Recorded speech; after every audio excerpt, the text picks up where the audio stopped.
Alright guys, my name is Christian. I'm the head coach of Mirage Esports, and I'm going to give you a little bit of insight into how we constructed our final product for our team for the upcoming NAL season. So let's get started.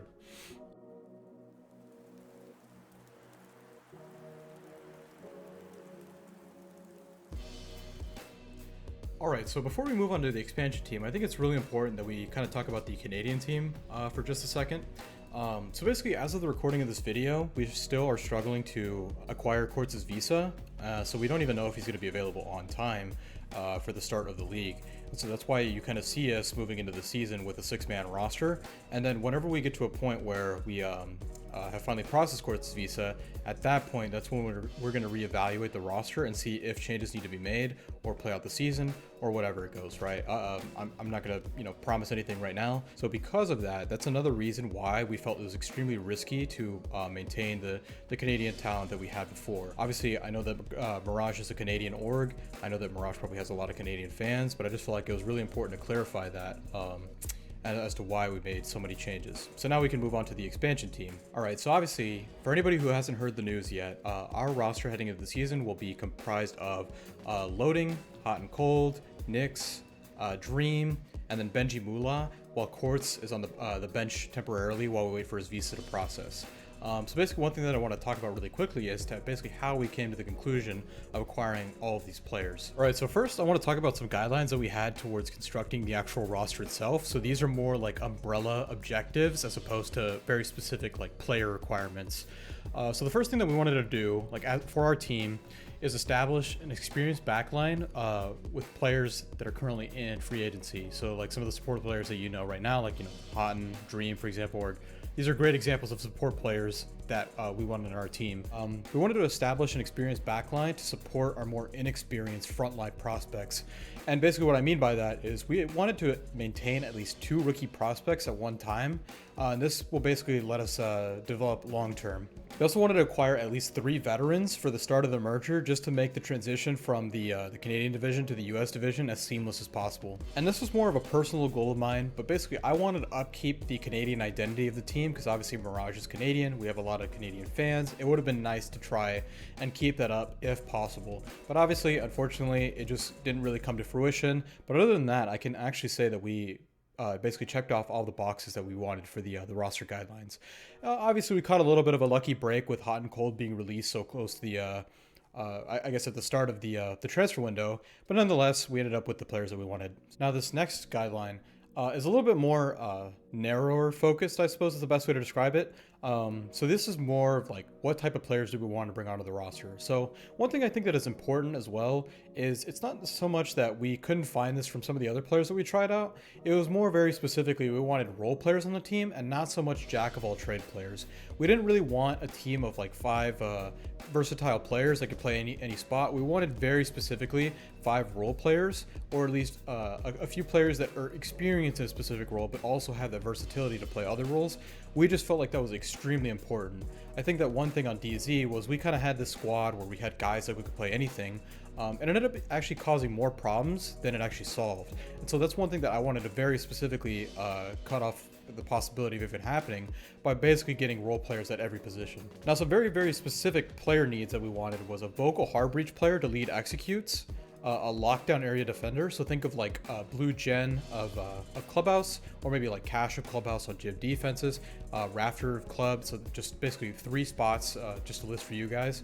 We felt like that was extremely important.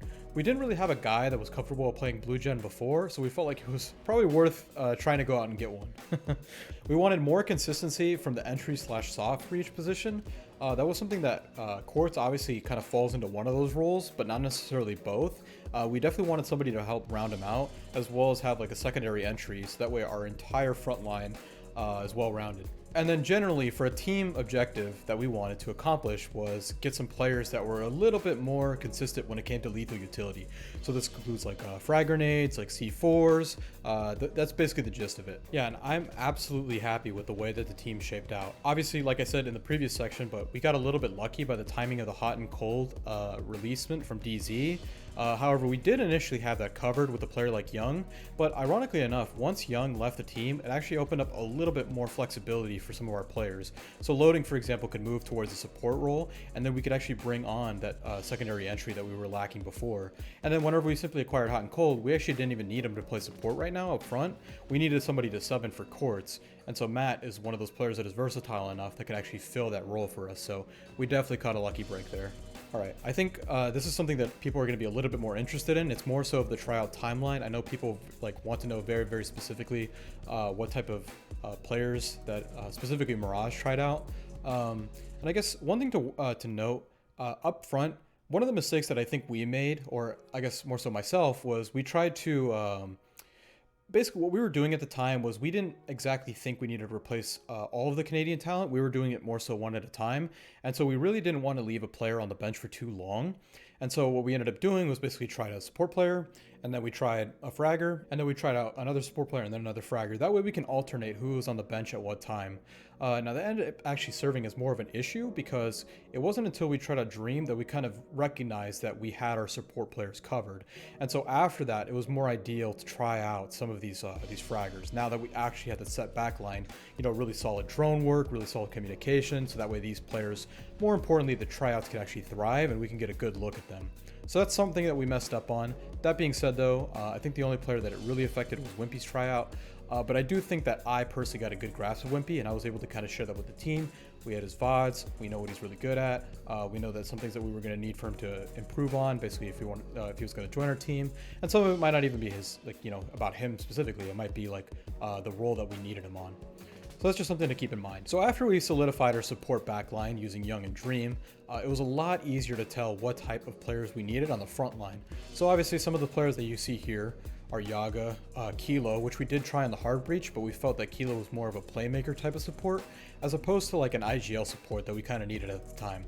We needed somebody to call the actual endgame executes, and we didn't feel like Kilo brought that. However, he did have good playmaking capabilities with some of his teammates, especially on defense. And then of course, the last fragger that we tried out before Young unfortunately decided to take a break was Nyx, and that's basically when we, I guess to kind of explain a little bit as far as why we felt we needed a player like Nyx and what he brought to the table, was up until this point, notice how I've been mentioning we've been basically bringing on fraggers, supports. So during this whole time, Loading has been shifting his role. One way that I like to describe Loading, he's a support player, but he's also role-less. And so what do I mean by that? Basically, there's a few players that I've noticed throughout my career that generally are considered flex, I suppose, but it actually feels like they're better served on the flank watch position. And so that's something that I kind of picked up with Loading a little bit early on. It was kind of either he was going to have to play Sledge for us and be able to flex to multiple positions, which this kind of reminds me a little bit of Mint and working with him. But that being said though, Mint doesn't play Sledge and neither does Loading. But they do want to be in that flex spot, so it was a little bit tougher to fit them in. I know DZ has experimented with putting Mint on Ashe, putting Mint on Zoe. That's something that we considered with Loading, but ultimately at the end of the day, I felt like Mint was an excellent support player, very specifically an excellent flank watch, and I felt like that's where Loading would actually fit in and kind of be one of those role players that we needed.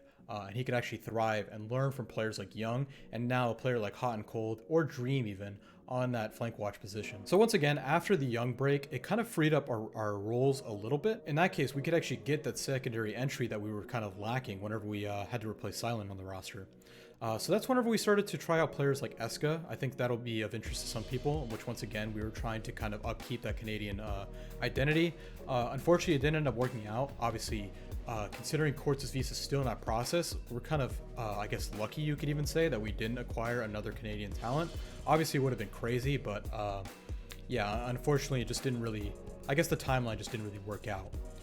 We tried out players like Butters, which Butters was a player that we felt like from the beginning we actually could slot into Silent's roles, and he'd be an excellent replacement for us.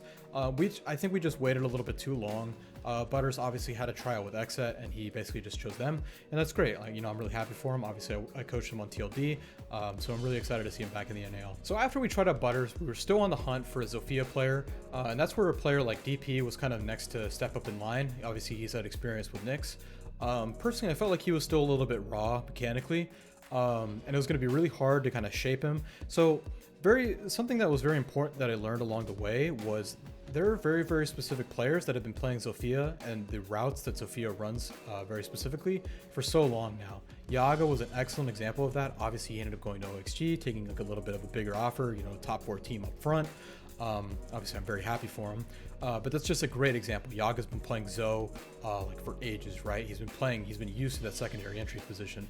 And so that's where a player like Benji really stood out to us. We knew that he's had experience in CL playing this role. We can literally watch him in FPL and see the things that he does in Zofia. So we knew that that was the player that we were going to go after. Very specifically after Butters declined us and went to Exet, we knew Benji was kind of like up next. And then another great example of us kind of scouting from FPL was trying out a player like Inrio. One thing that I'm appreciative of Inrio for was basically whenever he was done with his trial, he told us, he was like, wow, I've never played with like a team like that.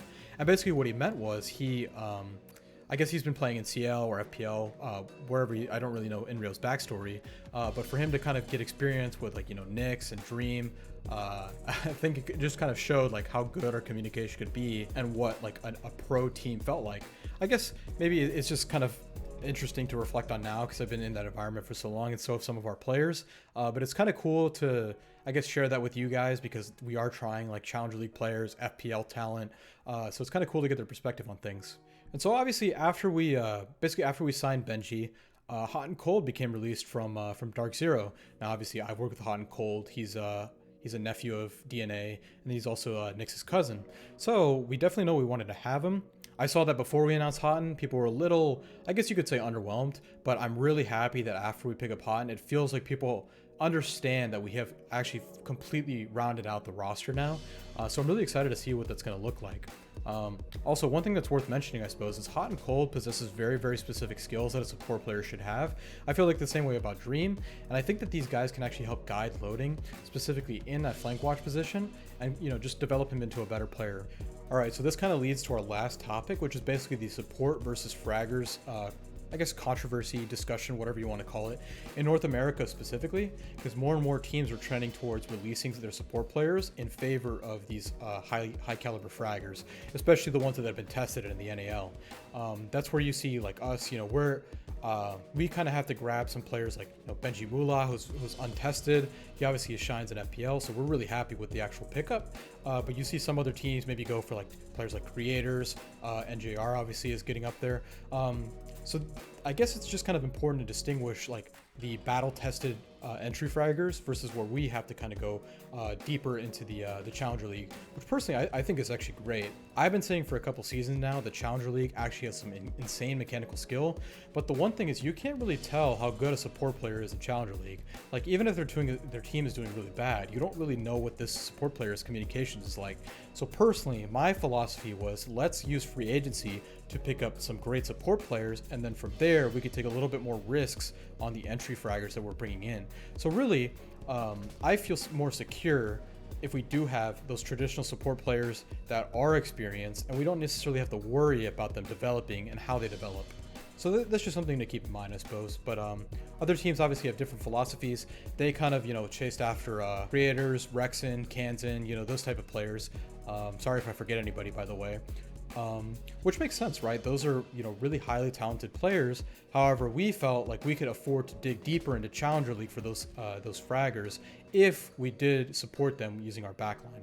But yeah, guys, I'm extremely excited for this roster. I'm probably going to have like a supplemental stream on top of my supplemental video in case people have more and more questions. I just wasn't sure exactly what people were going to ask, but I did want to share a little bit of insight just so that way people understood that we were very, very specifically looking for players to fill those roles, and just kind of like the concepts, I guess, that we wanted to apply when it came to veteranship versus rookies.